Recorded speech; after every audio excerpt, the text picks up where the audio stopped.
Wants to show you how you can have your all. And there is a difference. So joining us now, we have author, national speaker, role integration coach, and consultant, Dr. Jane Goldner. Welcome. It's great to be here. morning. Thank you. All right, so explain that difference between having it It all or and your, having yeah. your all. Well, there's been so much discussion about whether women can or can't have it all.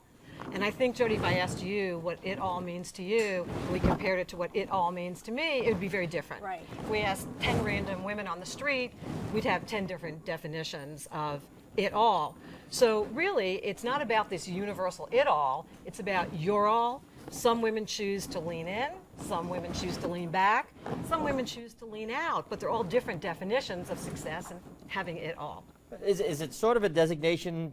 Probably 20 years ago, we would have said between a career woman or someone working at home, living at home, is taking care of a family. Is that the difference, or is it just whatever you want it to be?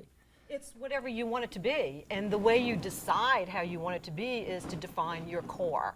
We're used to thinking of a core as a core for a company, a mission, a vision, a set of values.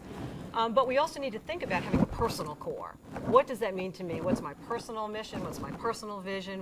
What are my key values that are really important to me? Because they're like our careers on all levels. So for someone to say, for me to have it all, I have to have a career on this level. If that's not what I want, then that's not my all. So making your priorities, putting what's best for you, and then making that happen for you. You go around, you talk to people, you consult with people, you write books. How did you do the research on this, though? It started with my own story. When I was in my early 30s, I was married, had 2 young sons, worked full-time, was in my doctoral program.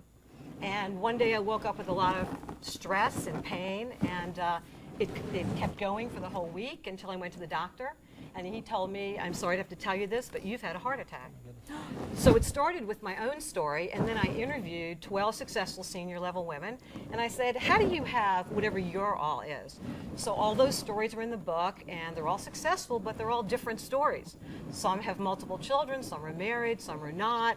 One of the women, in fact, whom I had lunch with not too long ago, was a senior partner in a very large professional services firm, has 2 young children, is married, and she said, you know what?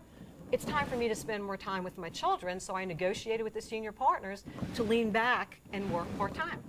So you did this in a narrative form through vignettes rather than an instructional, this is how you find your it. It's really a combination of both. The first is this is what all is for these 12 different women or 14 different women. This is why it's important not to be everything to everybody, because once you define your core, you're able to stand in your power and decide between yeses and nos, so you're not acquiescing to everybody else's demands. The second part is, okay, so once I define my core and I know what that is, how do I get it? Here's how these people did it. Well, and here's how anybody can do it with these 6 essentials. Right. The six essentials. Are they short? Can you name the 6 Short. essentials? I can name them. All right. I can name them. 1. Develop a personal support system. Number 2 is learn to delegate, both in your professional life and your personal life. 3 is find mentors and sponsors. A mentor is someone who can guide you through your career, give you advice. A sponsor is someone who can help you make it happen. Difference. Women are good at getting mentors, not so good at getting sponsors. Gotcha. Then it's networking. It is learning to negotiate.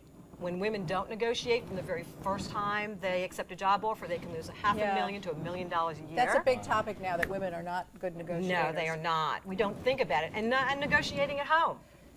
Okay, you can have it, cross the it out, your all, and we're going to show you where you can get this book. It's on our website, WTOC.com. You can learn a lot more about Dr. Jane Goldner as well. And I'm delegating. I'm not going